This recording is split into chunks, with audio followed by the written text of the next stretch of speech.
and this is a bright blue event with StepChange, and it's called Two-Speed Recovery, Improving Financial Resilience of Low-Income Households.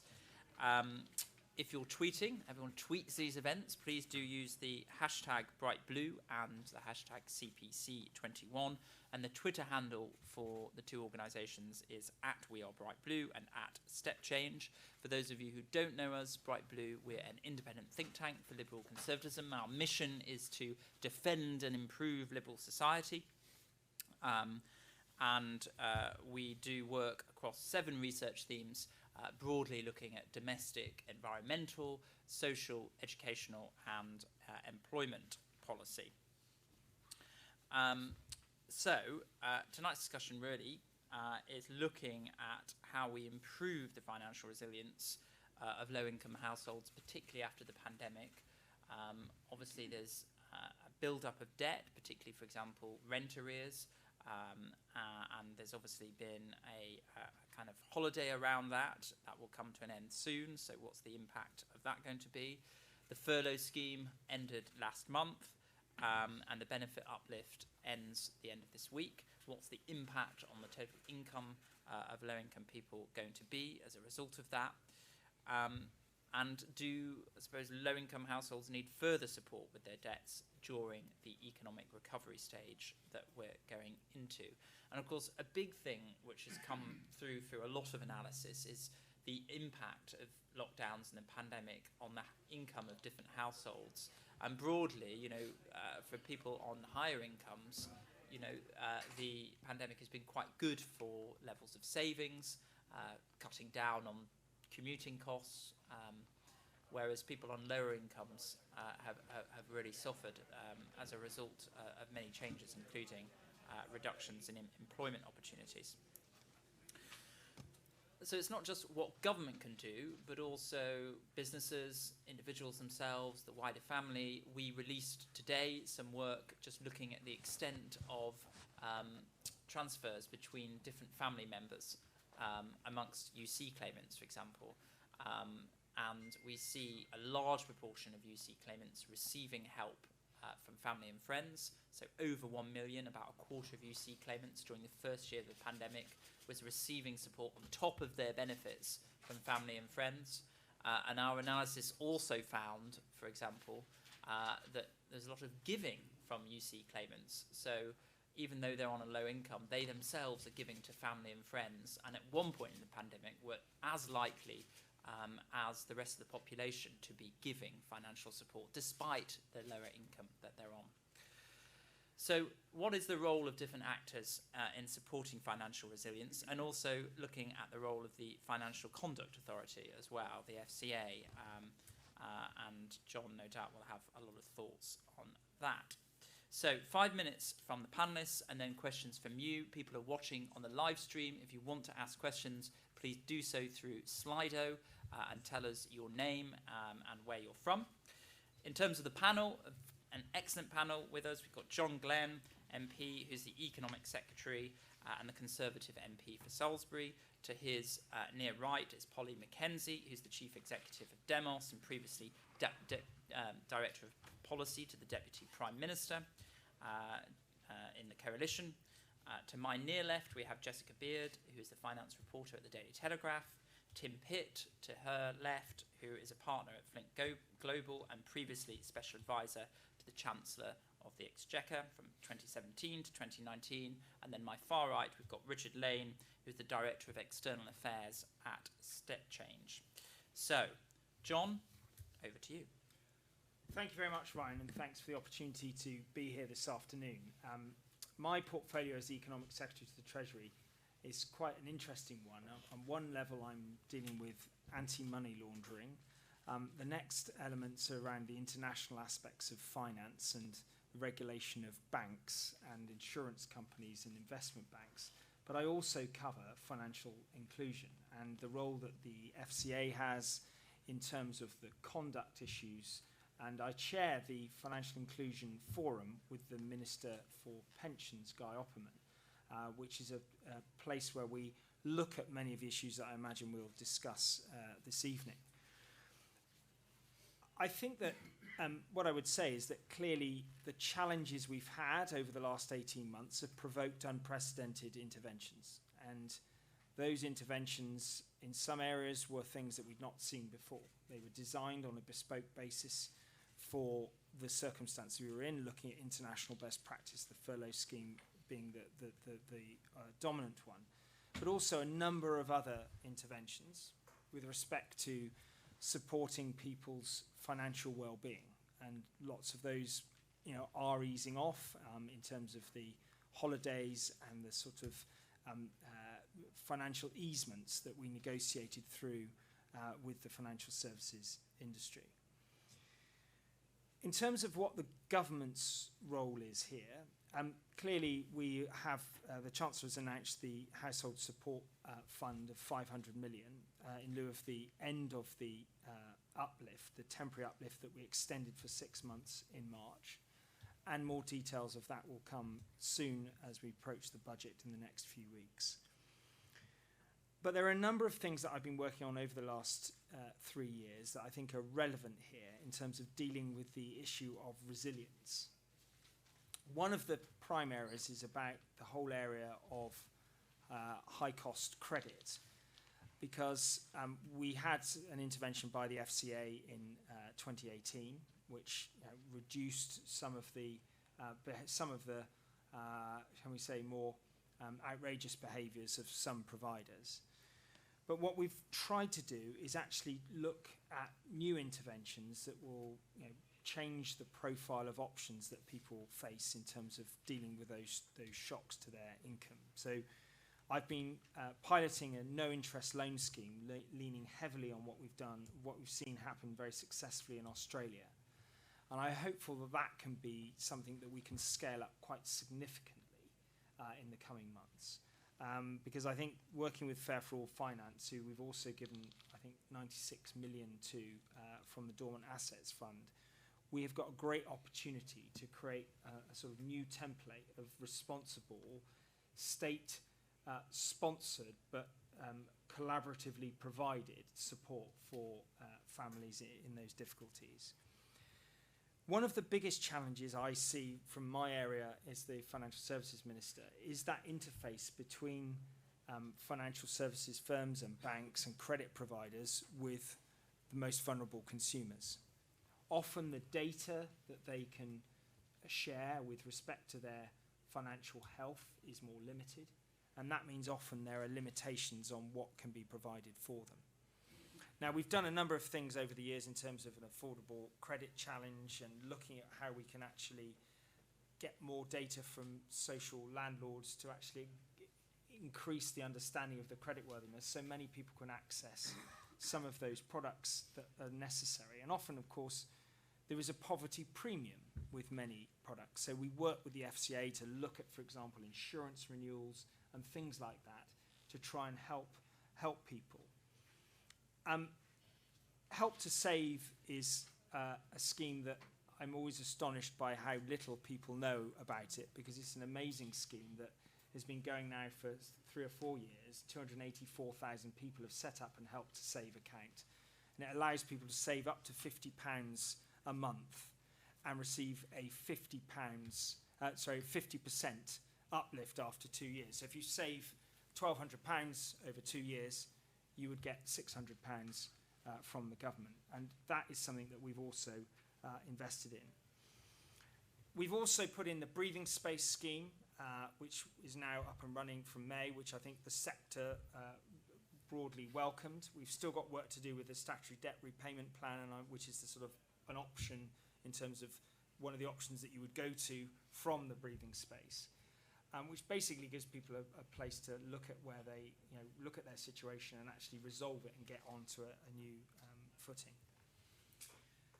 But I have to say that the emphasis that the government has placed through these last 18 months was, meaningful support across a range of areas, but now focusing on the challenge of actually supporting people back into work.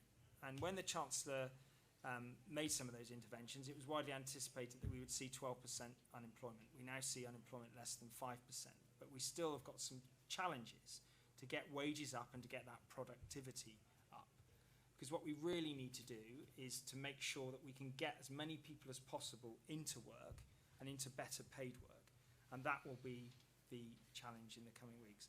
I'm conscious that there's lots more I could say, but I've probably spoken for too long. But I hope that that sets the scene for where we are. I'm conscious very much that there will be, a conversation around the UC uplift. From where I sit, that decision has been made. The question is, what can we do around the circumstances of individuals that can help them through this transition through to that new paradigm for the economy? And obviously, I'm very aware of the conversations that are going on with different subsectors of industry at the moment in terms of labour challenges. And obviously, that's outside my area, but it's something that I'm keen to hear from. I hope that's helpful. Great, thank you, John. Typically very thoughtful and thorough. I am going to ask you about universal credit. We're at Bright Blue very sceptical of that cut. After all, it is a Conservative policy, universal credit. It was introduced by a Conservative government. Yeah. Coalition government. Coalition government. Yes. Thank you, Polly. Good to have you on the panel. And, the argument, I can see that, Rishi, the Tories want to always prioritise getting people into work. But, of course, the UC uplift hasn't harmed work incentives during the past year or so that it's been in place. As you say, the unemployment rate is quite low. You're making a kind of big cut, the biggest cut to working age benefits in one single swoop that we've seen for a very long time. Is it not a bit sort of self-defeating and against the kind of levelling up agenda to do that? Well, Ryan, you know very well the decision has been made. And you know very well the cost of $6 billion, which it would mean to keep it going, was against what we said when we made it as a temporary intervention, which we also extended for 6 months and have put this additional 500 million against it for local authorities to use to supplement income. But the issue is about creating the support for the labour market to have people reskilled and to get people into higher paid work. I can't say any more than that. I mean, that's the decision. I think the arguments that have been made are out there, but that's the decision that the government's made. Thank you, John. Right, Polly, over to you. Thanks, Ryan, and apologies for being, a pain. So my name's Polly, and I run a think tank that's almost as good as Bright Blue, but not quite, called Demos. And we are cross-party, and we are basically interested in how do you involve people in the public policy process in order to improve understanding and the quality of policy making by really actually understanding lived experience better. And we use a lot of technology and a lot of public engagement to do that. And it seems to me that if you want to improve the financial resilience of low-income households, right, there's two ways I can answer that question. The one is the super quick one, which is cancel the universal credit cancelling and pay more for debt advice. And, that will make Richard happy. There's a whole mess around the procurement of debt advice. But I'm not going to talk about that because I think other people will talk about that, and it's also kind of predictable. I want to think about financial resilience in sort of a bit more creatively, right? So what is financial resilience? It's about two things. It's about the number of and scale of shocks that happen to you and how you cope when those happen. And so my first set of points is I don't think we spend enough time thinking about the shocks and how you might reduce them. Now, one of those shocks is, of course, losing £20 a week of universal credit, but we're not going to get anywhere on that. What are the shocks that the government could do things about? And endlessly, right, we know, and it's one of the reasons why affordable credit has been a particular thing around white goods, is white goods repair is a massive shock that happens to people. Well, so actually, how can we make those products better? How can we make access to people who can repair the damn things better? These are things that actually housing providers can get involved in. Another thing that comes out of our research, and I'm just going to deal with these things in a relatively quick succession rather than trying to solve all of the policy things, is mistakes in payroll. They happen way more than people with boring get paid the same amount every month. I haven't opened my payslip in a decade because but actually, especially if you're working unpredictable shifts over time, lots of people will find that their payroll is a mistake. They have to check it, and it can take a couple of weeks to get it corrected because the payment cycles are a mess. And actually, if you're expecting some money and you've spent money on the basis that your income's going to be higher that month and it's not there, that's another income shock that people experience. Cars breaking down, another income shock. Like, what can we do around enabling people to access, to prevent themselves against those shocks?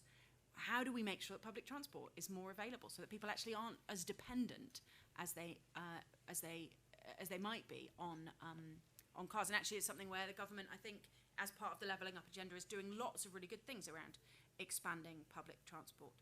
But the other half of it, and I loved what Ryan said actually about family and friends, is what do you do when a shock happens? And absolutely, affordable credit, really, really important. The interest-free loans, really pleased to see. But there's also that question of a concept called network poverty. And I don't know, think now, right, everybody in the room, if you suddenly needed £100, how many people do you know who could lend you that £100? Like, for me, it's quite a lot. If it's £1,000, it's smaller, but there's people I know. That sounds dodgy, but you know what I mean. Like my dad, for example. Like, and you know, and we hear about the bank of mum and dad. Do you know what? There's also the creche of mum and dad, like a massive thing. And these things, that the people we know, the relationships we have. It's also if I lose my job, there's loads of people I know. I could call Ryan, see if he'll hire me. But I know loads of people who might be able to hire me, right? Like, again, and when you map it out, it's really clear that the poorer you are, the way your network maps out is that the people you know are mostly poor. And if you're rich, the people you know are mostly rich. And Ryan's completely right that lots and lots of money, often very small amounts of money, circulates between friends and family. And it's also, you know, when you look at the data on, like, what are the income shocks that people experience? I've mentioned two of them. It's like white goods and boiler repair, car repair. The third one is an emergency loan to friends or family, which is actually not an income shock to you at all. It's a shock to somebody else that's in your network, and that's how people respond. And so for me, it's a fundamental question of public service design, is how do we try and build up social capital and networks for people, including people who are out of work, who are financially fragile. We saw during the pandemic the way that strong local social capital helps to protect us against systemic shocks. Because it's in those communities which have strong social capital that people are able to identify vulnerable people, to get food to them, to get their medicines to them, to check in on them. And so Power to Change Community Business Network has done really fascinating research on this. It's those areas which had strong social capital institutions, strong community businesses, which were absolutely able to step in and provide safeguarding and reassurance and protection and food to people who needed it. And poorer areas with lower social capital, fewer of those institutions struggled. So for me, actually, part of financial resilience is, who do I turn to? And you have to build that up. And this is not a quick solution, right? But you have to find ways to build that up over time. And for me, public service design is absolutely essential to this. So we're doing a big program of work around what we call relational public services. And that's often talked about in terms of, like, do I always see the same midwife? Do I always see the same GP? But for me, the other set of relationships that our public servants don't try and generate are community relationships between people. Because actually, if you're a job seeker, and the image I call to mind, I apologise, is the full Monty, right? People lose their jobs in a steel factory and they find their identity as strippers, which I don't recommend. But there's this iconic moment where they start dancing in the dog queue. It's a moment of reconnection and identity. And what we get people to do now when they claim their benefits is sit in front of one of those and type it in. Now that's super efficient, great for the state. Often it's quite a good experience for the person as well because it's quick.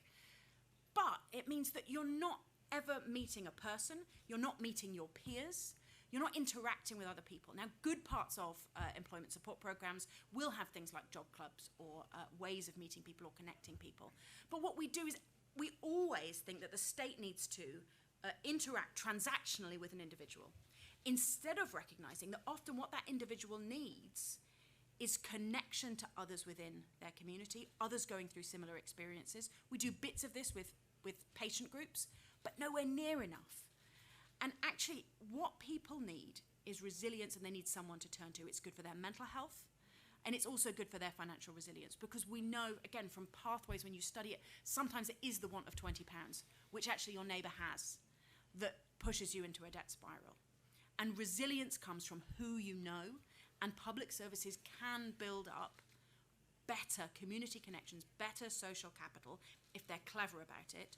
We used to have communities where people knew each other because they'd lived there for generations, because everybody went to the same church and everybody watched the same TV shows. Siri disagrees. None of that happens anymore. Because, and I'm cool with this, right? Like, we have got an atomized consumer environment where everybody sees and experiences different things from different adverts to different TV shows. That's cool, right? Fine. But it means that you need a gravitational state to pull people back together again. And I think that that would be a key way to improve financial resilience that is a bit more creative than just debt advice and the universal credit uplift, though you should do those things too. Great, good stuff. Music to my ears, Polly, and very eloquent, and prioritising the kind of human-sided policy making, which Demos is very good at. Just to say, on top of that, I think it's not only about strong social networks, but diverse social networks. And there's an academic called Nissa Finney who's done a lot of work around if you have more diverse relationships, i.e., people from different geographical areas, different employment statuses, different ethnic backgrounds, you're less likely to live in poverty. So yes, family background, educational background, much more important determinants, but the diversity of your relationships really matters as well, and there is a significant relationship there. And then in the US, there's a really good study called the Equality of Opportunity Project, and it tracks children, minority backgrounds, parents on the same sort of income, same sort of educational background. Those children living in more mixed neighbourhoods, statistically much more likely to experience social mobility over the long term, which shows you the power of diverse social networks. So to Polly's point, I think there is something about public service design and how we can, Tories like institutions. How can we do some institution building to get people from different backgrounds mixing with one another? And I think that requires some kind of radical thought around admissions policies in schools, those sorts of things. So great, very good perspective. Thank you, Polly. Jessica, over to you. Turn this.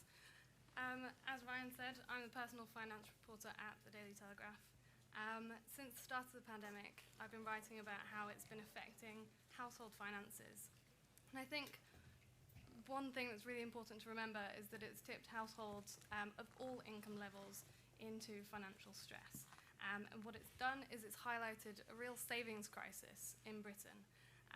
1 in 4 had no emergency savings at all going into the pandemic. That equates to about 6 to 8 million people, which is a huge number. And 44%, only 44% in fact, had more than £500 in savings. So that means that even if they found themselves out of work for a single month, you're suddenly struggling. So it's a problem for all of society, and that just shows the lack of financial resilience. So yeah, I think that's the first point, but you are right, it's a two-speed recovery. There's, the gap between the richest and the poorest has gotten bigger, and that's something I've noticed. Every single week we're getting more and more reports in from the industry that show that. For example, those who are on less than £20,000 were 3 times more likely to be furloughed. There are certain parts of society that were hit harder.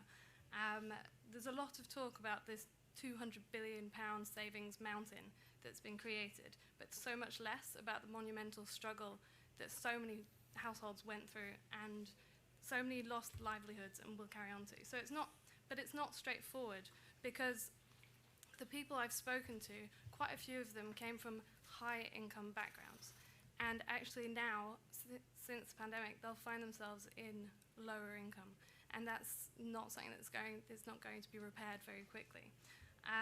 Quite a few self-employed people. So I remember last year I spoke to a woman who was on £100,000 as a yearly salary. Thanks. And she couldn't get the self-employed income support scheme, which meant that her income went from 100k to nothing, essentially. She might have had 6 months savings, but it wasn't enough. So now she's finding herself in a much worse position. She sold her house, and so it's also about how we get those people back up. I don't think it's just as straightforward as splitting it that way. Another group that has found themselves significantly impacted. So I'm the pensions reporter specifically.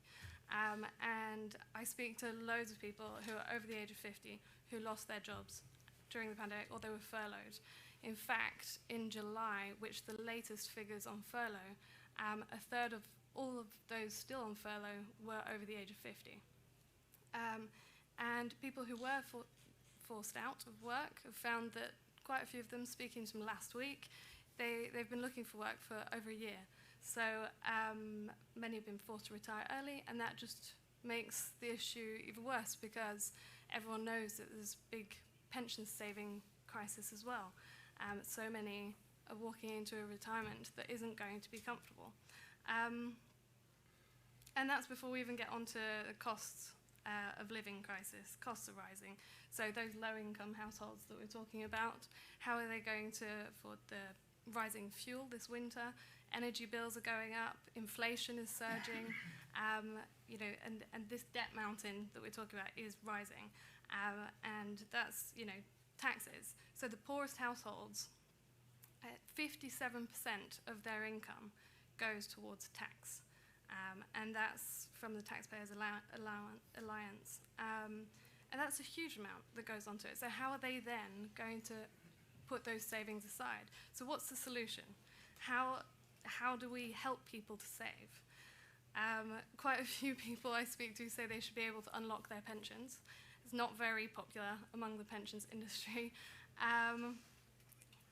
It's true that thanks to auto-enrollment, a lot of people are saving more than ever towards their pensions, but it's dangerous if you start to give them access. So one thing that we often hear about is, well, why don't we have a savings sidecar that runs alongside your pensions? And I think that's something that Guy Opperman, the pensions minister, has brought up several times and said he's starting to look into. And that could be one sensible way of doing it, because really the way it could work is, for those who haven't heard of it, is that you, like your pension, could have a certain portion of your savings go into this savings sidecar, which means that you're less likely to dip into it and spend it every month. And then when an emergency comes up, it's your rainy day fund, and you've got it there. So I think that could be an easier way of diverting funds, because I agree with Polly. It's good if you've got the network, but that doesn't solve the issue of people themselves need to start saving more than they ever have before.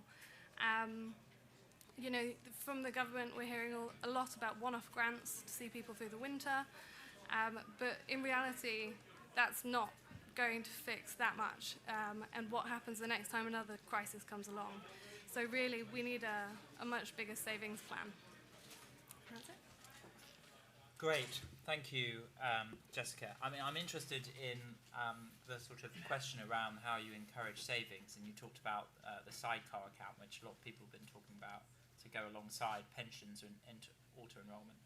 One thing which is, the kind of different ISA products that are available.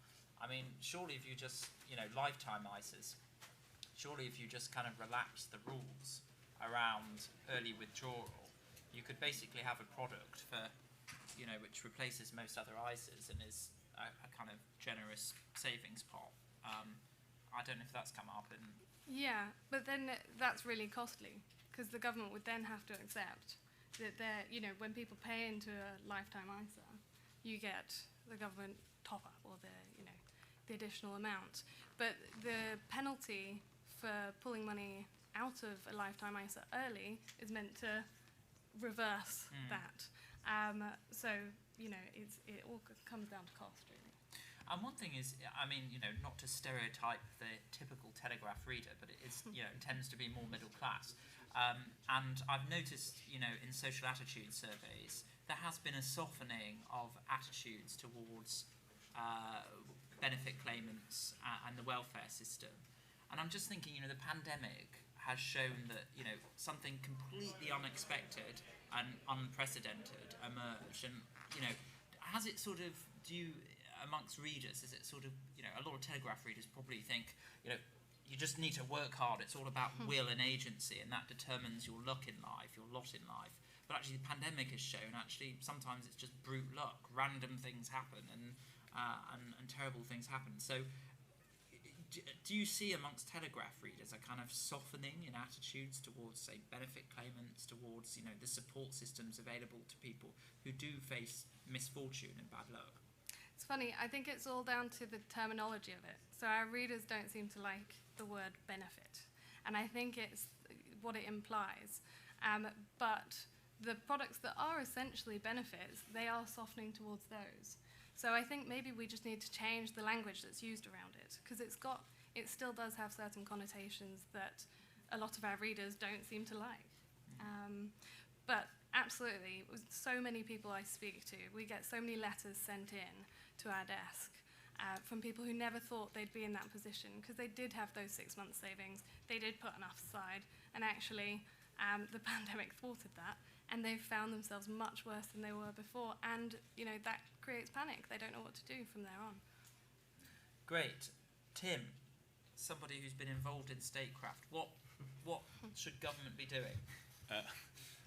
Thanks very much. And, you know, I think there's been quite a lot of focus, obviously, on the short-term issue of how we support households over the next 6 months with the spike in the cost of living. And I've got some thoughts on that and can return to that. But actually, I want to sort of focus a bit more on the longer term and around what the pandemic has taught us about how effective the social security system has been at protecting people on low incomes from economic disruption, and what the lessons should mean for reform of the system going forward. And my starting point is the government has done a pretty good job, not a perfect job, but a pretty good job of protecting those on low incomes, obviously with the enormous fiscal support that's been provided to the economy and to households, primarily through the furlough uplift and the establishment of furlough and the UC uplift. Everyone is always very quick to criticise the state apparatus and the functioning of the state. I think the performance of UC in those early months in March and April was a real triumph for the government. I also think the rollout, the speed and scale of the rollout of furlough over sort of 6 weeks, again, was very, very impressive.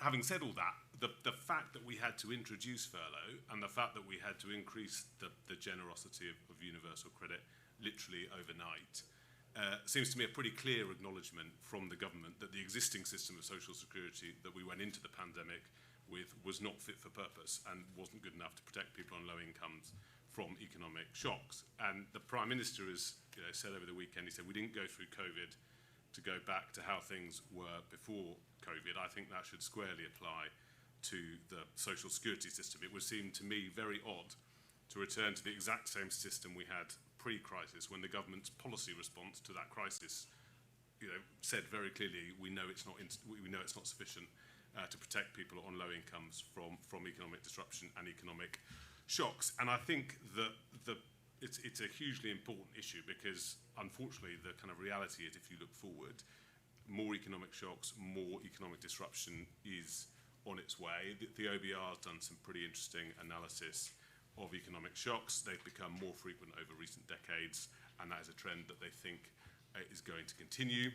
And even absent sort of future shocks like COVID or like the financial crisis, the UK economy is going to restructure significantly, both as a result of Brexit, as we adapt to long-term behaviour changes from COVID, and also to ever more technological change. And through no fault of their own, all of this economic disruption is going to be particularly difficult for those on low income. So I think it's vital that we reform the system to ensure that we have a more generous safety net. Now, if you accept that premise, that COVID has revealed that our safety net isn't generous enough, then two questions flow from that. One, how do you pay for an uplift? And the second is then how do you spend the money? I'm going to dodge the first question, but I'm very happy to come back to it, because I have got an answer, because I know that John's. I've got. Don't worry, John. I've got lots of ideas about how you'd raise the money. But in the interest of time, I'm going to focus very quickly on, assuming you do have an increased envelope, how should you spend it. And I think two primary issues need addressing within the existing system. The first is around the generosity of unemployment benefit, and the second is around work incentives. So on the first, I think the main issue with the current system is that the UK has one of the lowest replacement rates, if not the lowest replacement rate in the OECD, by which I mean that's the level of income provided by the social security system when you lose your job compared to what your previous income was. That's obviously very bad news for individuals. You take a really big income hit when you lose your job, but it's also bad news for the economy. It forces people to take the first job they can find rather than waiting for one that their skills might be more suited to, which might have wider benefits for the economy. And in a recession, it's also not helpful because it takes more spending out of the economy, which compounds the impact of that recession. Now, the reason we have low replacement rates in the UK is largely because, unlike many European countries, we've moved away from a contributory system where you receive higher benefits if you've paid in over a number of years. The contributory principle was right at the heart of the welfare system when Beveridge set it up. I think there is a clear case to move back towards it as a way of increasing replacement rates, not least because it is very popular, and I think it would help build support for the welfare system more broadly. But the second thing I think that needs addressing is around work incentives. John mentions, Tories fond of a tax cut should remember that those coming off UC are facing a marginal tax rate of 75%. If that was at the other end of the distribution, we'd all be rightly decrying its incentive destroying effect. So lowering the taper rate significantly would improve work incentives, and it would help households and also make for a better functioning labour market. So those are the two big reforms that I think need to happen over the medium term. I think the final point I would make is that both of these changes would reinforce the positive relationship between welfare and work. I think we need to stop framing this as a debate between being on welfare or being in work. The welfare system has always been there to complement the world of work, and I think that's how we should frame the debate. Great, thank you, Tim. So you focus very much on the kind of money, the finance that government directly can provide. I'm just thinking about other financial actors and the role that government, perhaps through regulation, for example, can play in ensuring they provide a better deal to low-income households. There's more financial inclusion, for example. There's much more focus on financial resilience. Do you think there's a kind of role for the state not only as a giver of money, but also a kind of regulator of financial products and services? And from your time in government, do you think there's something that you regret not pushing further, particularly with the FCA, for example? So yes, I definitely do, and that was John's area of expertise. So better place to speak on lots of that than I am. I mean, I think we did. I remember looking at breathing space when I was in government, and there were various things that we looked around on the kind of on the regulatory front. I suppose the reason that I focus so much on the welfare system is I think that those are just the biggest levers that the government can have the most impact with. Right, you can have by doing something big on universal credit. I think for all of the points you make around regulation, I think absolutely should be explored and should be pushed. But by far the biggest impact that you can have as Chancellor is by pulling those big levers on universal credit, which is why I think the focus should be there. Great. And then Richard, can I ask you to stand up? Is that all right? Because we've got a live stream, and people's heads will be on that live stream rather than you unless you stand up. So very grateful. Okay. I feel like I'm the only one standing up. Very strange. Thank you very much. We're delighted to partner with Bright Blue on this. Thank you very much to the panel for joining us. My name is Richard Lane. I'm the Director of External Affairs at StepChange. For those who don't know us, we are the largest debt advice provider in the UK. Last year we helped about 500,000 people with their financial problems. And as I'm sure you can imagine, the situations of the clients who come to us, we are most concerned with those who are particularly acutely financially vulnerable. We've seen some really interesting things in our clients over the course of the pandemic. So what's happened to those in problem debt or at risk of problem debt throughout the pandemic? What we've seen and our research has shown is that COVID, unsurprisingly, has had a profound financial impact on those who are most financially vulnerable already. We've seen from our polling and our statistics that we've worked with YouGov on pulling together that there are some 14 million people who've experienced an income shock during the pandemic. And that's 14 million people who are now going to be struggling to make ends meet and meet their credit commitments, pay their council tax, or pay their rent. We know that there are 4 million people who have fallen behind on their essential bills, primarily their council tax and their rent. And we know that 3 million people have been forced to turn to high-cost credit during the pandemic, often just to put food on the table. And some people who are coming to us are telling us that they are even having to turn to loan sharks to get money throughout the pandemic, where they've not been able to work as the economy has been shuttered. Unsurprisingly, as I'm sure we've kind of heard a little bit about already, there are groups who are more acutely vulnerable to problem debt than others. And these are the same groups that we've seen over the last decade coming to StepChange in disproportionate numbers. Renters, people who rent their own home. Only 14% of clients who come to StepChange own their own home. Most people are renters in the private rental sector or in social housing. Single parents. 22% of every single person who comes to StepChange is a single parent, and these single parents are overwhelmingly women. That compares to about 6% of the general population who are single parents. Parents with young children, black and minority ethnic communities are all coming to StepChange in disproportionate numbers off the back of the pandemic. We know that this is compounding financial problems for these groups. So what do we need to do about it? I think for us to understand what we need to do after the pandemic, we need to understand what has worked well. And as we've heard about before, actually this is an area where the government should be commended. Lots of what has been rolled out has worked well.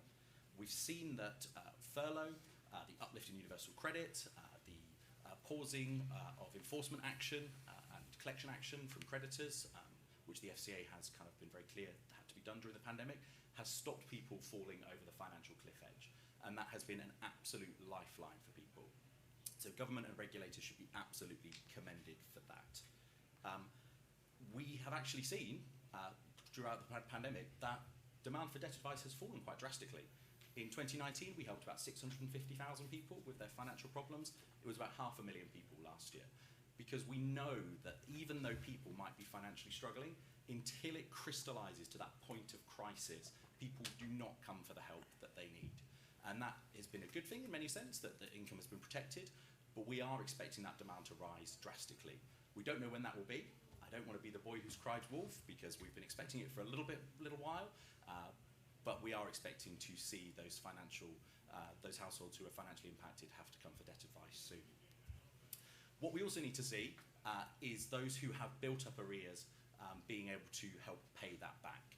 We know that lots of people have built up rent arrears. We need to see some support, some tailored support to help people clear COVID-related arrears that they have built up.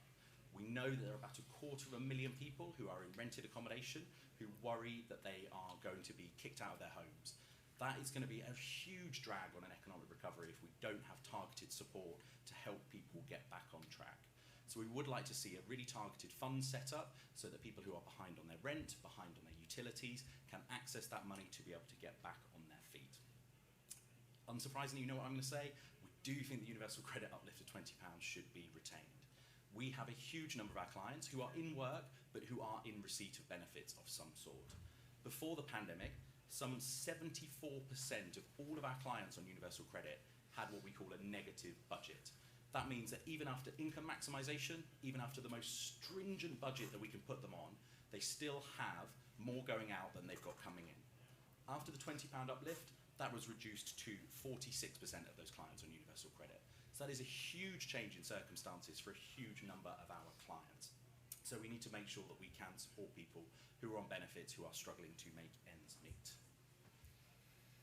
Thirdly, as we've already heard as well, this is just exposing the fact that financial resilience amongst households is already low, and the benefit system that already existed before the pandemic was not supporting people to make ends meet. We need policy action, as we're seeing, and John should absolutely be credited for this, to make affordable credit available for people. It is income shocks that our clients tell us push them over the edge. People are just about managing, they're making ends meet, they're balancing their credit commitments until something goes wrong for them. And our clients never really tell us that the reason they're in debt is because they can't budget. There are some people who do that, of course, but overwhelmingly it is life shocks, which is either you get ill, you lose your job, or you have a reduction in hours, or you get divorced or your relationship breaks up. Overwhelmingly, those are the reasons our clients tell us they fall into problem debt. So having a safety net that works and having credit that they can turn to that's affordable, that means they don't have to turn to high-cost credit, is going to be absolutely vital for them as we recover from the pandemic. So that's kind of a quick overview of who our clients are. We haven't seen any huge demographic shifts. It is sadly the groups who were already financially vulnerable before the pandemic who are telling us that, again, they are struggling to make ends meet. And I would just like to close on one thing, because John mentioned in his remarks the breathing space scheme, which was rolled out in May. John is absolutely right. This is going to be a game changer for lots of people. We have rolled that out, and we're already seeing thousands of people access 60 days of respite where they are protected from enforcement action, interest, and charges. This is drastically encouraging people to come for debt advice, and we're already seeing in the early days that those people who are accessing breathing space are more likely to go forward onto a plan and actually get their financial situation under control. So John, I think, personally takes a huge amount of credit for pushing this forward in government, and it's been very welcome across the sector. Thank you. Thank you, Richard. Very passionately put. And the good news is you can sit down for the Q&A. So John, Richard mentioned the kind of build-up of COVID-related arrears. And I'm just thinking what government's thinking is on that, and kind of projections, and whether there's sort of thinking around possible policy ideas on that. Well, I think it's just worth focusing on what actually happened with the pandemic. The economy shut down overnight. And I think, so, you know, it wasn't something that any properly designed benefit system would be expected to accommodate. And I think it's quite important that we do think about that. You know, to stand up a furlough scheme in the speed that it was done, you know, was great and was the appropriate response of a committed government to helping the country.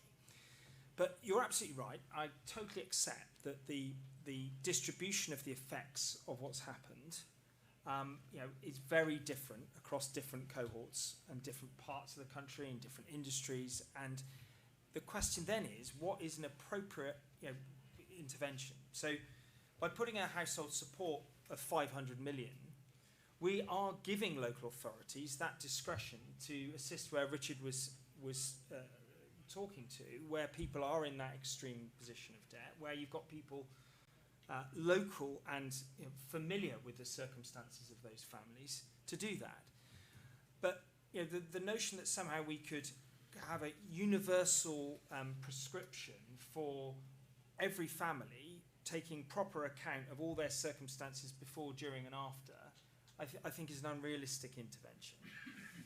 I laid a lot of emphasis on what I said in terms of the labour market and support for the labour market and increasing wages. Because actually the whole emphasis and what we did as a coalition government was put a lot of emphasis on actually incentives into work. And you know, that is where I think we're going to do a lot. But now, I think one thing, if I just might respond to what Polly said, which I thought was absolutely spot on in terms of the insight into the social capital and the multidimensional reach that we need to have if we're going to deal with some of these challenges of the community that I think we're all addressing here today. And a couple of weeks ago, I went to probably the most challenging and poorest community in my constituency. And for several years, I've been working with a charity there, which does work with the most difficult families. And the distinction of the reason why they've made such an impact is because they're based on relationships and long-term interventions. And I think the problem I might just observe from much of what we've said so far is we're talking about, can we create an immediate financial intervention that if we relieve the debt once and for all, that will solve the problem. And my experience as 11 years as a Member of Parliament, when I've seen casework and people coming in, is that there are embedded complexities. And Richard spoke eloquently and accurately about the complexity in people's lives. So I think I favour giving more discretion for local authorities to work with some of those bodies that do exist across communities across this country, to look at those multidimensional interventions that increase the social capital alongside public service design that does actually give a chance of greater resilience going forward. I've talked about the no interest loan scheme, the breathing space scheme, the statutory debt repayment scheme.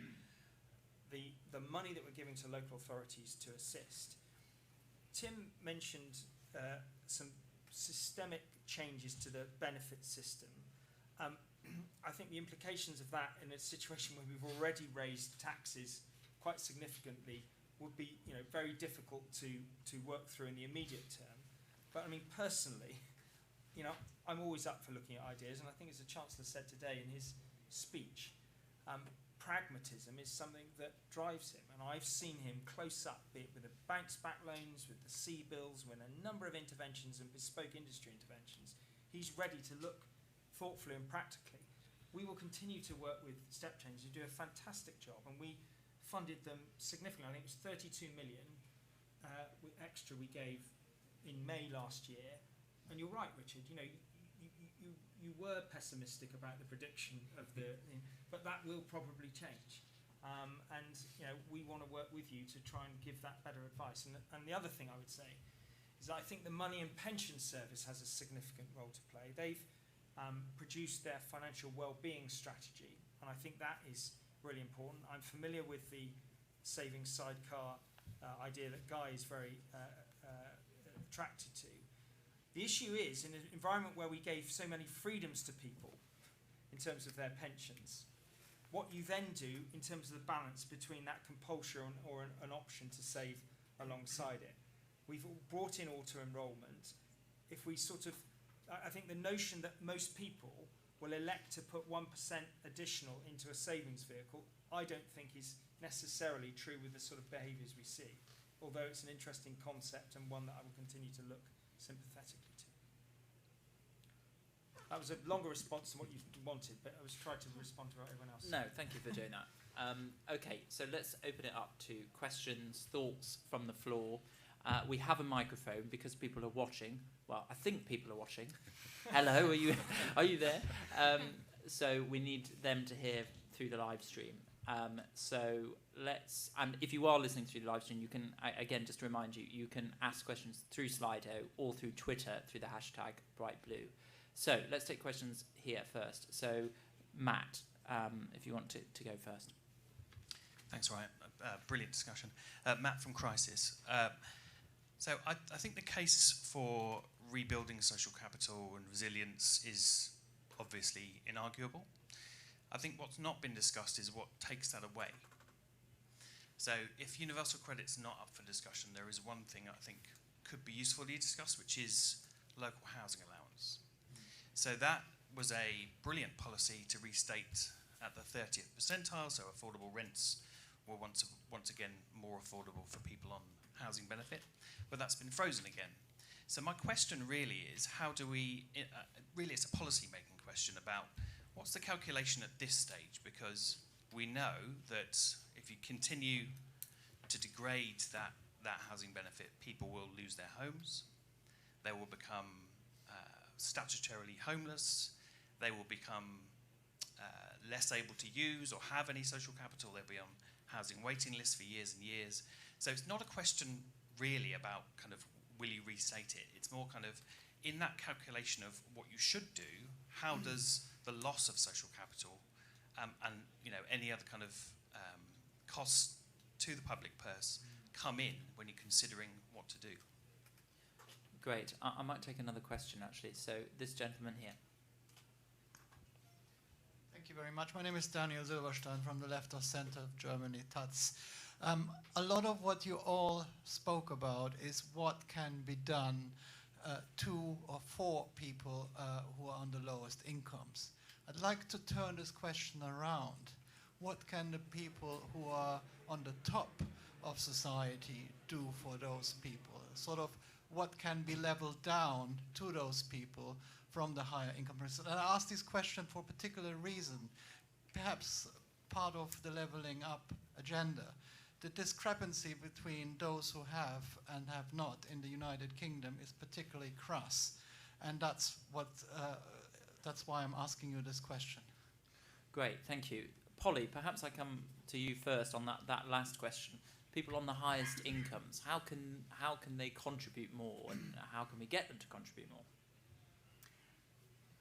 I mean, I'd be perfectly happy to pay more tax. That's not a problem for me, but that's not a solution to the problem. I'm not that rich. Can't pay off the deficit all by myself. So for me, there is a question around, it sort of slightly fits with Tim's points about the welfare system, is tax policy and welfare policy both fit together as a way we look after each other, right? They are acts of solidarity. And I think one of the really interesting things that the government has done recently is introduce this national insurance rise to pay for the NHS and social care, though the last iteration I heard it was only the NHS, but let's hope social care gets some money. And lots of technocratic policy wonky type people like me are all like, oh, national insurance, the income tax is fairer, and you know it's all the blah blah blah blah blah, and like do graphs and stuff. And they're right. All of those graphs are correct. But and they say, but the thing is, national insurance is a trick because it's people feel like it's contributing. They feel like it's paying for the NHS, and they feel all sorts of things that are sort of wrong. And that's fascinating to me because how people feel about the money that they're putting into the tax system changes their mind about their willingness to do it. And so instead of going, people are stupid, they should be more rational, I think we just have to accept that people are a bit weird, right? Like we're a species that lives in narrative. And rightly or wrongly, this is who we are. So we actually have to think much more creatively, is my view, about the concept of something the Treasury hates, right? Like hypothecated tax, storytelling about tax. I'm interested in a whole bunch of stuff around this. So in Japan, if you leave where you live and move into a big city, you pay a hometown tax back to the place you moved from. Now, that's a really interesting way of making social mobility actually work for the places that have been literally left behind by elite workers who are leaving. And, you know, sure, does it make perfect rational sense with the Merleys review by the IFS, which is amazing and yet, technical and... Would it approve of it? No. It's a bit silly. Loads of tax is silly, and yet people are, up for it. They're up for the plastic bag levy, right? Is a really weird policy. It's one of the very few policies that's more popular after it's been introduced than before. And it's a tax on forgetfulness. And yet people love it. Why? Is it the most economically rational way to change behaviour? No. So for me, I'm really interested in whether it is place-based taxes, whether it is the national insurance as a model. Like, what can we do to actually reinvest in the storytelling of what we're doing through tax? And it's why the contributory concept of the welfare system does bind people into being happier to pay more for it. So that's a really good thing. There's a council, I can't remember which ones, I think Warwickshire, who had a net zero council tax, a council tax uplift, which they had to have a referendum for to pay for becoming the first net zero council. And nobody wants to pay more tax. But then it turns out, actually, they won that referendum because they told a really fantastic story about it. So I think that is part of the answer, and perhaps I will be able to fund some research to go into it in more depth. But for me, it is we have to surrender to the peculiarity of the human species and stop being quite so rational about tax and start telling stories about human connection that can make people feel a little bit less pissed off when they have to pay it. Yeah, very, very thoughtful, Polly, yeah. And the Japanese tax, I suppose, to add to Michael Gove's new quote of stay local but go far and we won't tax you. That would be the upshot of that. Okay, Tim, I don't know if you had any responses to those two questions.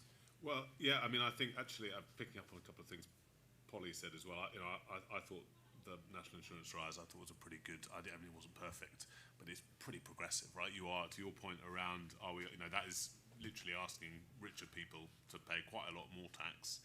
Everyone said, it's not quite as progressive. It's not as progressive as income tax. It was pitched as this tax that was sort of massively regressive. Ultimately, if you're a banker earning £1 million a year, you're paying £12.5 grand a year extra in tax. Like, that is a sizable chunk of cash, and that was going to the health service, which is a pretty progressive way of spending it. So I think actually the government is doing a good job there. I think I do think it's, and this is the other point about how you actually pay for it, if you do think, which I do, that the welfare system should be more generously funded, it doesn't actually all have to come from tax rises. I think there is a very interesting question around within any envelope for spending, both parties at the moment basically saying, I'm going to balance the current budget, i.e. day-to-day spending, and I'm going to borrow to invest in capital. It seems, and the basis for that is, if you spend it on capital, it grows the productive capacity of the economy in theory, and therefore it is a good thing. I think that is quite an arbitrary distinction, actually, and I do think there is questions about actually putting money into welfare can have some pretty productivity-enhancing impacts, and so do we really think our marginal pound is better spent on, for example, a bridge to Ireland than being put into universal credit? And that obviously you can do that within the same fiscal envelope without any more tax rises, because John's, absolutely take John's point that I think we're done. I don't think we can go much further on tax rises. I think the final thing I'll pick up on, and actually it's Polly's point around people being weird, but how language matters so much, and it matters in the tax system, but it matters in the welfare system, which is and when you poll this stuff, how you refer to, whether you call it benefits or welfare or social security, makes a big difference to how people think about it, which is why I try and talk about it as social security, because that people understand that and they are more willing for money to be spent on social security than they are for it to be spent on welfare, even if it's the exact same thing. So I think the language matters as much on welfare, social security, as it does on tax. John?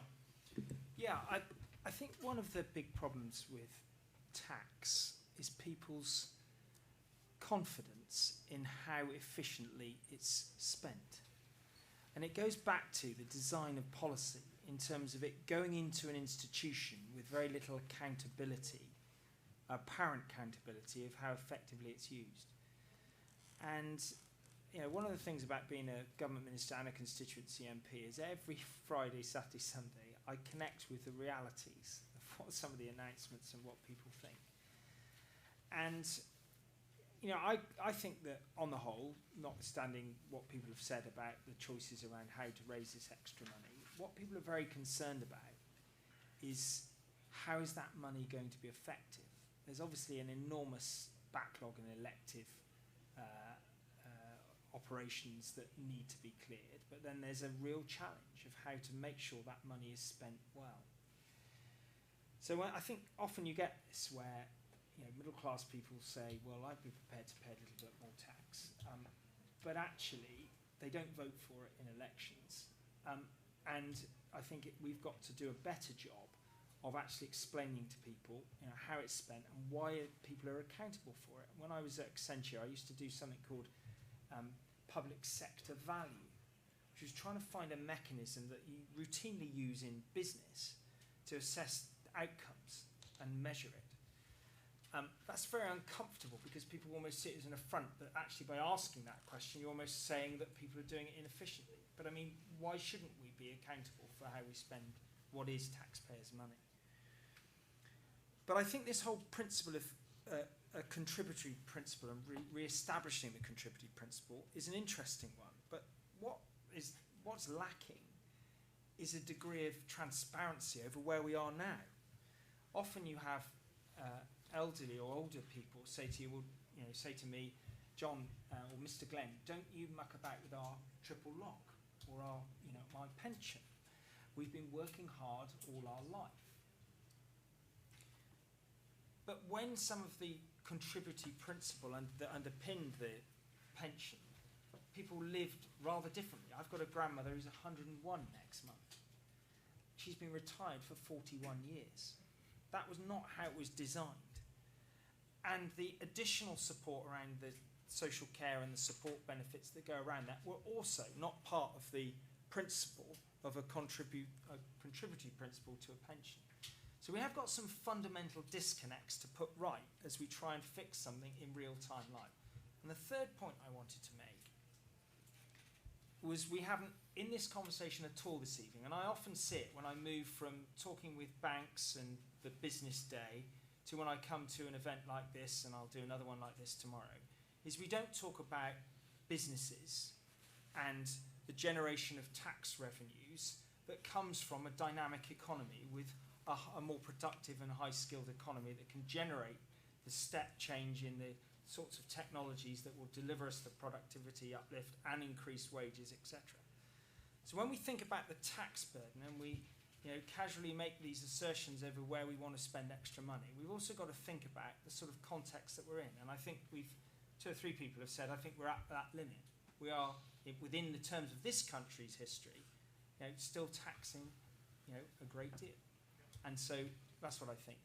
I don't want to dodge the question about the housing allowance. I mean, obviously, again, this is about what you're basically saying is this a false economy? By making this change, are we not causing greater pressures? And of course, it's not my area of policy, so I shouldn't sort of interfere with it. But what I would say is, government is about making some very, very difficult choices across envelopes, and that's what we'll be looking at as we go through the spending review. And my new colleague, Simon Clark, will obviously be having those conversations with his colleagues in government. I can't say any more than that because it's a live thing that we're probably looking at. Thank you. Richard? Yeah, just quickly. I mean, we would agree on the housing point. I'm sure you'd be unsurprised to hear. I mean, just kind of circling back to universal credit. I mean, absolutely heard what John said on the £20 uplift. I think it's important not to lose sight that universal credit is a good policy. You hear lots of charities say throw it out and start again. That's not something that we would recognise or agree with. And the fact that it was able to get 4 million people on in the very short space of time shows it is a very effective and resilient system. And we would want the £20 to be retained, but if it's not, we shouldn't also lose sight of the fact that there are still other areas of universal credit that do need to be reformed. The 5-week wait and the level of deductions would be the two areas that we would kind of call out specifically as well as causing hardship amongst our clients. To the point on what everyone can do, I mean, this probably sounds a little bit wishy-washy, but if think about the clients who come to us, broadly they will say, I've waited about 12, 18 months from the point of crisis to picking up the phone to you. And because of the shame and stigma that they feel. As a country, we still have a huge amount of stigma and very British, we don't talk about money attitude.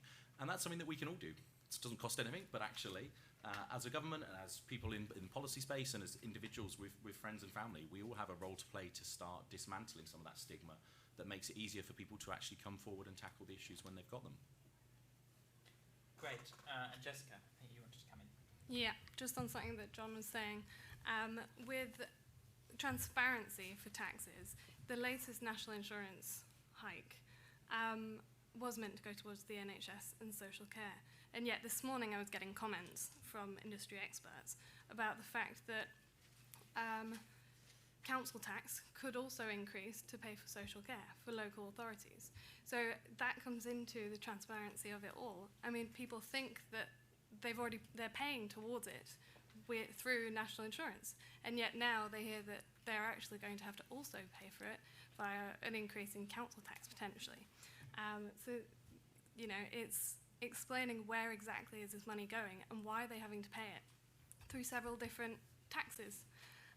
And I think that causes a lot of confusion, and people who I speak to feel a bit attacked this year with all the tax rises. There's tax freezes, tax allowance freezes, just countless. And then you brought up the triple lock. That's another one that a lot of our readers, I mean, it was split, so quite a few of them understood that next year it can't increase by, something that's been artificially distorted by the pandemic. It can't go up by earnings growth, that's fine. But a lot of people rely on the state pension, and it's their only source of income. And actually it's below industry experts say it's below the minimum standard of living. So people who only have that to fall back on are also living in poverty and not living an adequate lifestyle. So I think it's something that should also be addressed. We're looking at how to bring up low-income households. Well, retirees also fall into that. Great, thank you. Good to have that different perspective. Let's have some more questions. So we'll start with this gentleman here. Yes, hi, I'm Ross Gardner from Lloyds Banking Group. I don't earn £1 million, wish I did. I'm not going to try and land any kind of lobbying points or anything. This is a really interesting conversation, thank you. I've spent the last couple of years working on what we call our lifetime savings, this idea that you need to simplify everything, bring it all into the same pot. The next thing we want to work towards is financial resilience. And one of the things that's not been spoken about, and possibly for the right reasons, is there's a whole suite of protection products out there that businesses like us sell for income protection, critical illness protection, that kind of stuff. And there is a myth that they are for wealthy people only, and that these are expensive products and they don't always pay out. But I think it's always worth, you would expect me to say this, but it's always worth remembering that there is a role for that kind of product in improving people's financial resilience. And we're about to start a kind of big piece of work now on resilience, which is, why I've really enjoyed this conversation. One of the things we've talked about is the establishment of a lifetime savings commission to try and match the good work. Auto-enrollment came out of the Pensions Commission. And I know a lot of politicians aren't necessarily a fan of that, but if we had a savings commission, we could have a cross-party consensus or conversation on an awful lot of these issues in the same place. So that's all I want to say, but brilliant conversation, thank you. Great. Yeah, come in. Yeah. Thank you for that. And I think it's very interesting, I mentioned the help to save for people who are on working tax credits or universal credit just for a week, and they can have the product for 4 years. But I welcome a discussion that looks at how the state should put some incentives around people on lower incomes, not necessarily on benefits, having access to something like that. Now, that's, for a budget minister suggesting spending money. But, I do think this whole issue of resilience, we had some excellent figures earlier about the thinness of that resilience. But I also think, we live in a culture which, buy now, pay later. I've committed to regulate proportionately. But what you've got there is, at one level, is a smoothing agent, for a mechanism, rather, for people to defer payments over 3 or 4. Now, the issue is when somebody uses that on a number of occasions with nobody being the arbiter of affordability overall. And but I think this getting that resilience, and it's a few £100 that will stop people going to high cost credit when they need that new white good or that white good repaired, is really, really important. And I think as a policy objective, that's something that I think we should be continuing to look at. And I hope my financial inclusion forum will continue to look at what we should do there. Okay, let's take some more questions. So this gentleman here, and then we'll go to this gentleman here. Hi, I'm Nathaniel from Inside Housing. I've got a bit of a barbed question, so sorry in advance. It's quite a short one. It's not. It's kind of is, but kind of not actually, John. So I wondered if anyone on the panel, or maybe even in the room, sorry to be a backseat driver, can think of a compelling argument in favour of scrapping the £20 a week uplift to universal credit. Ministers have spoken mostly about saving the money, but John, just now you kind of said you didn't really want to talk about that because it wasn't your area. Just be clear. I'm a part of a government that's made a decision. That decision is made at Cabinet, and I'm bound by collective responsibility. You can keep talking about it, and I'm used to that, but it's not going to be a productive conversation because you all say the same thing, and I will state what the government's policy is. So if it brings you some satisfaction to ask the question again, fine, but I can't give you a different answer. I did apologise in advance. But like I said, it's not really a question for you. In a way, though, you could say this whole debate is pointless, which I don't think it is, but you could say the whole debate is pointless when on Wednesday you've got people who are already on low incomes getting their income cut by £20 a week. A good way to avoid some of the things that we've spoken about is not doing that, I guess. And the other thing is improving jobs. What about the 500 million that I mentioned to be made available through local authorities? I respect the fact that the detail of how that's going to be used isn't there. But you could at least acknowledge that as a way of mitigating some of the extreme effects of some of that on some people. I think I would argue that there's quite broad consensus from social housing providers, people who work for charities like Richard, that the £20 a week is going to cause a lot of problems for a lot of people. So I just wondered if anyone has any compelling arguments in favour. All right, okay, thank you. So, and then this gentleman here. Thank you very much.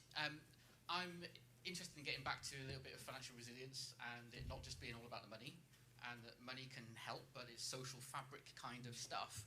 And I'm just interested, you've indicated that the work incentive wasn't lost by paying more.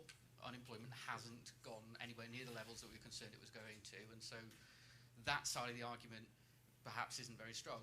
But I'm wondering what we are going to see as the gap between rich and poor, whether that's directly because of the £20 a week coming out of pockets, or all the other drivers of low income and the growth in jobs not necessarily being in good jobs and well-paying jobs.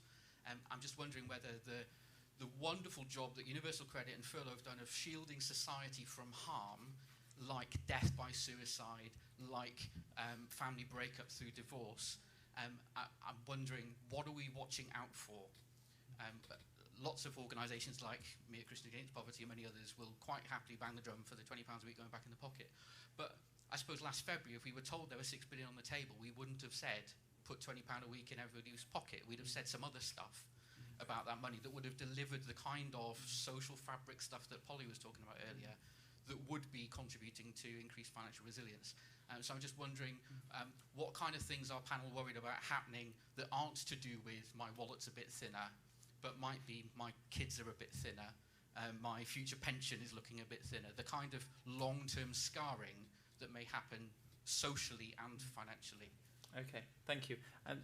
Without sounding rude, can you just remind me who you are? My name's Gareth McNabb. I'm Director of External Affairs at Christians Against Poverty. Great, thank you. Thank you for your question. And then I have got some questions from the live stream, so people are watching. And so Jane asks, how can we help households who have genuinely suffered financial difficulties without rewarding people being irresponsible with their money? And then I've got a question from George, is the Chancellor's promise of an extra 500 million too focused on jobs and not enough on the rising costs of living and the loss of the uplift? So I might start with Tim. Any of those questions? Yeah, I'll pick up on a couple of points, and actually, I will go to you've stirred the inner Treasury fiscal hawk in me. There is a good reason, right? Now, why the uplift isn't continuing? Lots of people wouldn't want that choice to be made, but ultimately, the Chancellor's got a pretty grim job of repairing the public finances. I do think we can't lose sight of that. That's, you know, maybe you wouldn't. You wouldn't choose to do it that way, but there is a clear reason why he is making the decision that he is doing, and the scale of the fiscal support that was provided to the economy does leave some pretty difficult choices. He's raised 40 billion quid's worth of tax, was a pretty uncomfortable thing for a Tory Chancellor to do, and actually the balance between tax rises and spending cuts that this government is setting out is completely different to what the coalition government did, actually, and is leaning much more into tax rises. So I do think that, unfortunately, you know, some of these tough choices have to be made. Just picking up on things that worried about over the coming 6 months. I mean, I think we should lose sight that there are hopefully some good news stories coming. I think particularly what the government set out on the national living wage. And the story about the national living wage over the next few years, it set out a very ambitious target for that to hit 2/3 of median earnings by 2024. You know, think of where the UK labour market has gone since 1997, right at the bottom of the pack, to probably one of the most aggressive minimum wages in the OECD. It comes with some risk, but I think that is a good news story. The thing that, you know, I think probably, you know, the Chancellor says it keeps him up at night is inflation, and is it transitory? Right, that is the thing that I think worries everyone. I think the Bank of England are less confident about that than they were a few months ago. Everyone was pretty confident it would be transitory. See what Andrew Bailey said last week. They are less confident. Same in the US with the Fed. And ultimately, if that does take off, then I think that is a sort of nightmare scenario for the Treasury, for the Chancellor. The Bank of England forced to raise rates. Choke off the recovery. I think that is the tail risk that I am most worried about, because the losers in that scenario would be low-income households. Great, thank you. Richard, maybe I can come to you. Yeah, just really quickly, I suppose on the general points. I mean, just to be clear, the government has got a really good story to tell on lots of this stuff. Breathing space, statutory debt repayment plans, a no-interest loan scheme.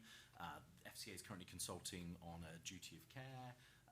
Emergency funding for debt advice. You know, this is a good story to tell. Of course, I'm not going to sit here and say I'm going to give you a reason why the £20 should be scrapped, because that's not our view, but we've made that very clear in certain ways. I think just generally on the points where we would say there's some opportunity in future, the two things that we're excited about and which we're kind of talking about from a policy point of view is the FCA consultation on a consumer duty of care, which I think actually, if it's got teeth, could be really game-changing, so that actually... It's so funny because I've gone to so many fringes where all the people in the industry say they're really worried about the consumer duty. Okay, interesting. And it's a classic example of where there's a real tension to land that in the right term. Absolutely. And the second area where we're talking about sort of government and debt is the government needs to get its own house in order in terms of how it collects debts, actually. I would much rather get a phone call from Barclays if it was in financial problems than I would my local council, because I'll be treated much more fairly. They'll do a proper vulnerability assessment. And I know there's some really interesting work coming out of the Cabinet Office on this, which we're very excited about, which I think, again, could be a real game changer for people in problem debt. Brilliant, thank you. Jessica, maybe I can come to you. Yeah, sure. As I said earlier, we get a lot of letters from readers, and a lot of it is about what they're really concerned about at the moment. And I think a lot of the fears leading up to last week was to do with the end of furlough. It had to come to an end at some point, but that's not to say that still it was over 1 million people, I think, were still relying on it towards the end. So redundancies is clearly a concern. And the other thing is how long that will last for. Inflation, as you pointed out, is another big one that a lot of people are worried about because there's very little they can do. And so we're getting questions on, well, how can I protect my investments from inflation, particularly if people are retired and rely on that for income. And what is really worrying is that during the pandemic there was a rise in the number of scammers. They all kind of came out of the woodwork, and that's something that's continuing. So the real worry there is that those who are struggling and those who are really vulnerable are the ones who are the most likely to fall into the traps and lose out even more to scammers. And that's when you start getting issues with debt, particularly people who are looking to move their pensions or their investments just to get a bit more returns than they're currently getting because they're not generating enough. Their savings accounts are, at such low rates, rising at such low rates, that they want to look for other opportunities, and that's a real concern at the moment. So we're doing a lot to raise awareness of that. But I think that banks could do a lot more, and so that's something that we're kind of campaigning for at the moment. Can I just very quickly on the scamming point, I mean, it's not just that it pushes you into problem debt. If you Google StepChange, the top 3 results you'll get will be steps change, step to change, changing steps, which are predatory organisations exploiting people who are financially vulnerable. We've been pushing Google to extend the same principle they use when you Google for gambling addiction help, that you cannot advertise on those terms. Should be the same for financial vulnerability.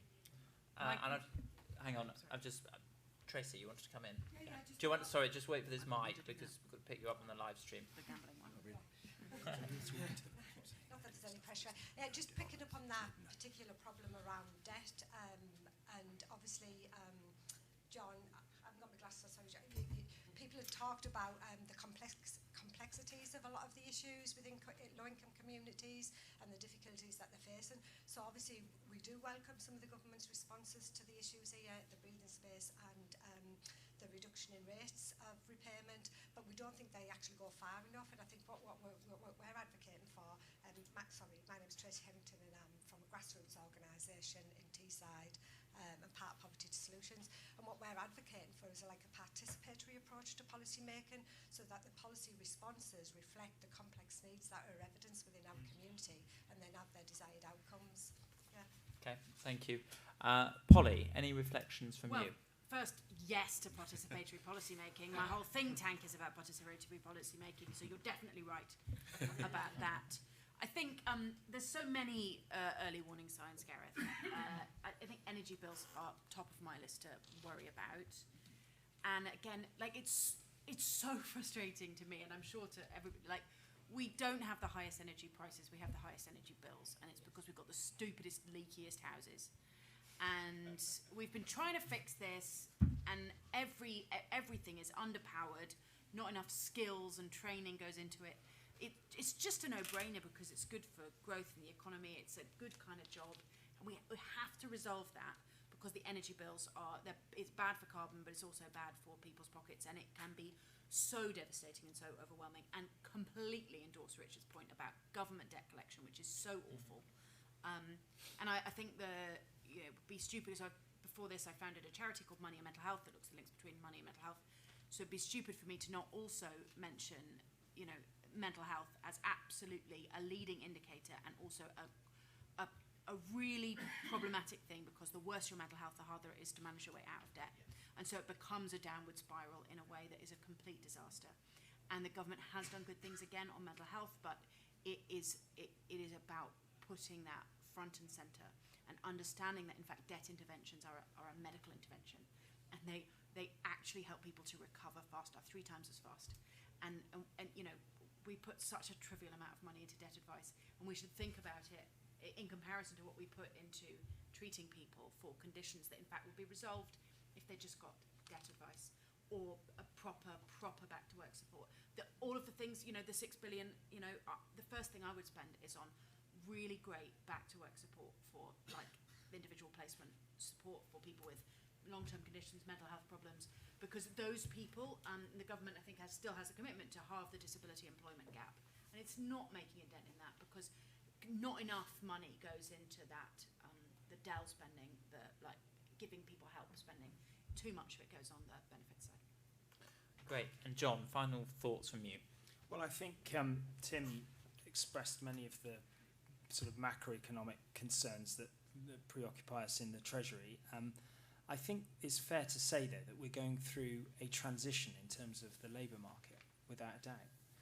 And I think the uncertainty is around how that works through in terms of the speed with which wages increase and the nature of the impact of the end of the furlough in terms of what that means for the labour market. I think with respect to what we're talking about in focus today in terms of financial resilience, the government will continue to support the debt advice and to try and help look in more depth to find interventions that improve the resilience through new initiatives. I mean, I'm open to look at many of the things that have been discussed today. But I go back to the challenge we face. If we costed all of the ideas that have come up today, we'd still have a situation where we'd be spending far more money. We've also said, collectively, I don't expect everyone would agree in the room, that we've raised taxes more than we did proportionately than under the coalition government. So in the end, government is about making pretty hard choices. Last year, we made a number of those hard choices. To your point about, or somebody said we wouldn't have spent the 6 billion in the way that it was. We didn't have that luxury. We were, sat there trying to look at international comparisons with the furlough scheme, the bounce back scheme, all of these sorts of ameliorations. It was a pretty live policy-making environment. I'm not expecting anyone to be grateful for that. What I do want to say is that, we've got to use that same spirit of collaboration to get to the next stage on this recovery. It is something quite unprecedented over 100 years, and the impact in terms of mental health, on resilience in the education system, on the health system, are being worked through. I'm sure we won't get everything right, but I will continue to listen carefully and try and work constructively to find solutions to these problems. Great, thank you. And thank you everyone for joining us, and thank you for those watching on the live stream as well. So that's the end of Monday's programme of events for Bright Blue. We've got some more tomorrow, so please do look on your flyer and please do join us. You're more than welcome. For those of you interested in Bright Blue, just to say you can become a member. We've got a special discounted membership fee of £10 if you join at conference. So if you're interested, please do speak to Anvar or Phoebe or Rebecca from Bright Blue at the back. And then finally, can I just thank StepChange for partnering with us on the event. We're very grateful to them. And thank you. Big round of applause, please, to our speakers.